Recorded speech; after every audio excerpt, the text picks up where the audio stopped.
दोस्तों, 100 पुत्रों की तो कोई भूमिका ही न थी, वह क्यों मारे गए? यह प्रश्न धृतराष्ट्र को कचोटता था।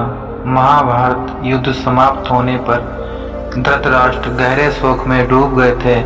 तभी उनसे मिलने भगवान श्री कृष्ण आते हैं। धृतराष्ट्र ने उनसे प्रणाम करते हुए पूछा, मैं अंधा पैदा हुआ, मेरे 100 पुत्र मारे गए। भगवान, मैंने ऐसा कौन सा पाप किया है जिसका यह दंड मिल रहा है? आपने अर्जुन से कहा था कि जो हो रहा है वह कर्मों का दंड है। मेरे अंधे होने और 100 पुत्रों के मारे जाने के पीछे का क्या कारण है? कृपया मुझे बताइए। केशव, अपने पुत्रों को खोने की पीड़ा से बढ़ने में यह काम आएगा। कृष्ण ने कहा, महाराज धृतराष्ट्र, आपने उचित ही सुना था। कर्मों का दंड भोगना पड़ता है, उससे किसी को छूट नहीं है। राजा और समर्थवान लोगों को कर्मों का दंड विशेष रूप से भोगना पड़ता है। ईश्वर उन्हें समर्थवान बनाते हैं जो उनसे ज्यादा जिम्मेदार होने की आशा रखते हैं। कुछ पाने के लिए कुछ तो देना ही पड़ेगा। महाराज, आप इस जन्म में भी राजा हैं और पूर्व जन्म में भी राजा थे, पर आपने कई पाप कर्म किए हैं। धृतराष्ट्र अधीर हो गए और बोले, केशव, मैंने इस जन्म में जो किया वह मेरे सामने एक राजा और एक बड़े परिवार का मुखिया होने के नाते मुझे वही उचित लगा। पूर्व जन्म का रहस्य जानने को उत्सुक हूँ। कृपया वह रहस्य खोले कि ऐसा कौन सा पाप था कि मैं भी अंधा हुआ और 100 पुत्र भी गवाए। भगवान श्री कृष्ण ने धृतराष्ट्र को पूर्व जन्म की याद दिलाने शुरू किया और उन्हें पूर्व जन्म में लेकर गए। भगवान बोले, महाराज धृतराष्ट्र, पिछले जन्म में भी आप एक राजा थे। आपके राज्य में एक तपस्वी ब्राह्मण रहते थे। ब्राह्मण के पास एक हंस और हंसनी का जोड़ा था। हंसनी गर्भवती थी।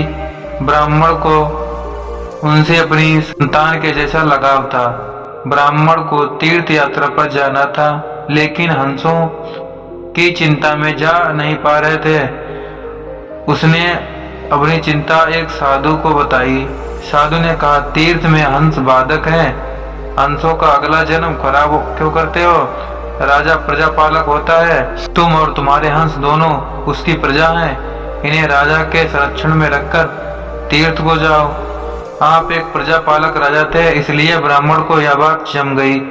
वो आपके पास आया और अपनी सारी परेशानी कह सुनाई। आपने ब्राह्मण के तीर्थ से लौट आने तक हंसों की रक्षा का दायित्व स्वीकार लिया। ब्राह्मण हंस और हंसनी को आपके पास रखकर तीर्थ यात्रा को चले गए। हंस आपके महल के तालाब में ही पलने लगे। आपको एक दिन मांस खाने की तीव्र इच्छा हुई। उस समय आप अपने महल के बाग में घूम रहे थे। आपकी नजर हंसों पर गई।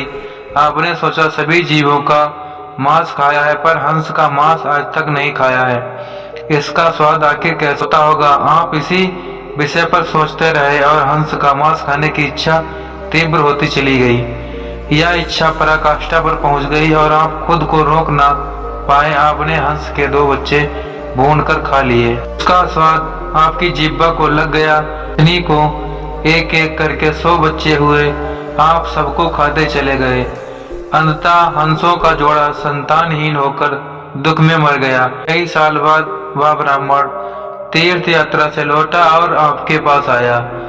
उसने आपसे अपने हंसों के बारे में पूछा। आज तो आप लोगों की बलि चढ़ चुके थे।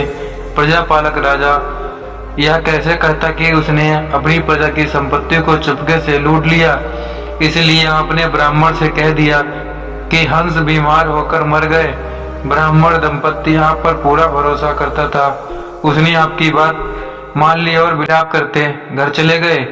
महाराज धृतराष्ट्र, आपने हंस के बच्चों को खाकर और फिर झूठ बोलकर एक साथ कई अपराध किए। आपने तीर्थ यात्रा पर गए उस व्यक्ति के साथ विश्वासघात किया जिसने आप पर अंधविश्वास किया था। आपने प्रजा की धरोहर पर डाका डालकर राजधर्म भी नहीं निभाया। जिह्वा के लिए लालच में पड़कर हंस के 100 बच्चे भून कर खा गए जो आपके पास आश्रय के लिए आए थे। इस तरह आपने उस असहाय का वध किया जिसे आपने आश्रय दिया था। यह बहुत बड़ा पाप है। हे राजन, इन घोर पाप कर्मों का आपको दंड मिला है। जैसा आपने जिह्वा के लालच में हंस के बच्चे मारे, वैसे ही आपके 100 पुत्र हुए, सभी लालच में पड़कर मारे गए। उन सबकी जीवा भी आवश्यकता से अधिक उदंड थी। जिसने आप पर आंख मूंद कर भरोसा किया, उस तीर्थ यात्री से अपने झूठ बोला और राजधर्म का पालन नहीं किया। कोई आंख मूंद कर विश्वास करे तो उसका विश्वास कभी भी नहीं तोड़ना चाहिए। इसी विश्वासघात के कारण आप अंधे और राजकाज में विफल व्यक्ति हो गए। श्री कृष्ण ने कहा, सबसे बड़ा छल होता है विश्वासघात। आप उसी पाप का फल भोग रहे हैं। दोस्तों, उम्मीद करता हूँ कि यह प्रसंग आपको अच्छा लगा होगा। हमारे वीडियो को लाइक या शेयर करें, कमेंट में जय श्री कृष्णा लिखें।